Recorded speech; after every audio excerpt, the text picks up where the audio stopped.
Hey guys, Lymphomamma here. So today let's talk about you, how to take care of mama, because that's very important. You have to take care of yourself first before you can give to others, right? Okay, so after the first week of initial shock that my daughter had cancer, hey wait, who am I kidding? I'm still in shock and she's now 8 months cancer free. I don't think you ever get over the shock of one of your kids having cancer.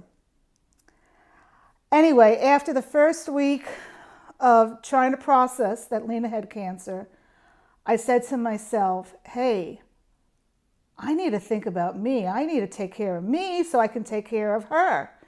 And the first thing that came to my mind was that I'm 59 years old and I'm a perfect candidate to getting shingles. And all I knew is that shingles is caused by having stress. I'm not a doctor, but that's what I have read. So what I did was I went out and I got some vitamin B complex vitamins. Now, you look into it yourself. You may want to take vitamins, talk to your doctor. But for me, I took the B complex vitamins as well as drinking a boatload of water, which I don't really do because I wanted to try not to get a lot of stress and I wanted to stay hydrated.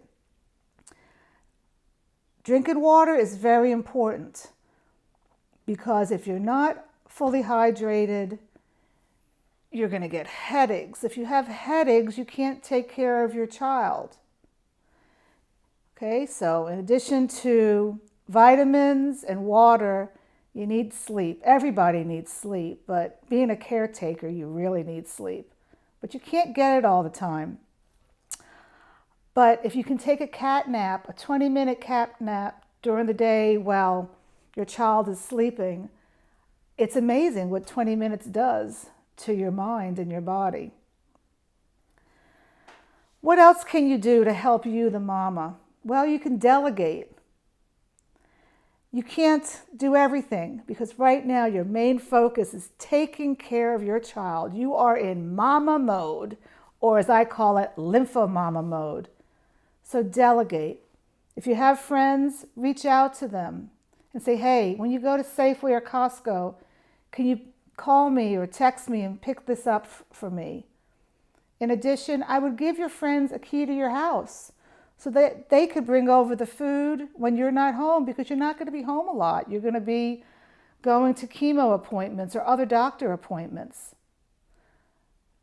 And I would also keep money in your house so that you don't have to run out to the bank to get cash for these people. This is all about taking care of you, making your time as stressless as possible. I would also say to get a big calendar because I just know my personality to be in control and not to have stress. I have to have everything on a big calendar and write everything down. So another thing is to try to enjoy the time that you're with your child that's going through chemo. If she has a day that the chemo is fine, go out with her or him and go to have lunch. I was one not to really go out to lunch a lot. I didn't like spending the money. But I have to tell you, those times that we went out to lunch when Lena was feeling okay, those are the special times that will really stay with both of us because throughout the hard journey, we did have some fun. You got to take one day at a time. You're going to be hearing me say this throughout this whole series. And sometimes it is 1 hour at a time. You cannot give up hope.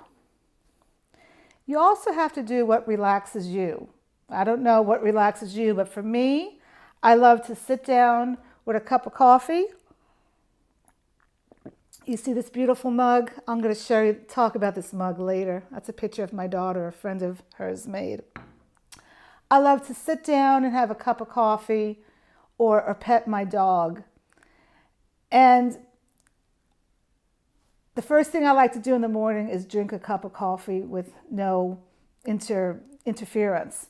And I can't tell you, it took like 3.5 months into chemo before I could sit down and get through my morning coffee, because Lena always needed me because she was in so much pain and discomfort, or just lonely. She wanted to be with me. Another thing to help you as a mama is you got to stay away from negative people. You can't have people bringing you down, because if they bring you down, you cannot be the best person that you can be to help somebody else. So you just got to keep the negative people away for now. Okay, what else is good for mamas? Shopping. Retail therapy is great.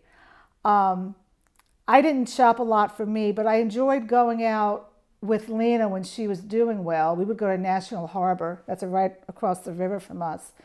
And she would do some shopping. She got a Pandora bracelet charm, and it gave me great happiness to see her being happy about something. But yeah, let's try to do a little shopping for ourselves as well. Another thing to help us as a mom, you're going to have people calling you or texting you, hey, how's Lena? How you doing? It's too overwhelming. You just want to have quiet. I would strongly suggest that you start a caring bridge. I'll talk more about it.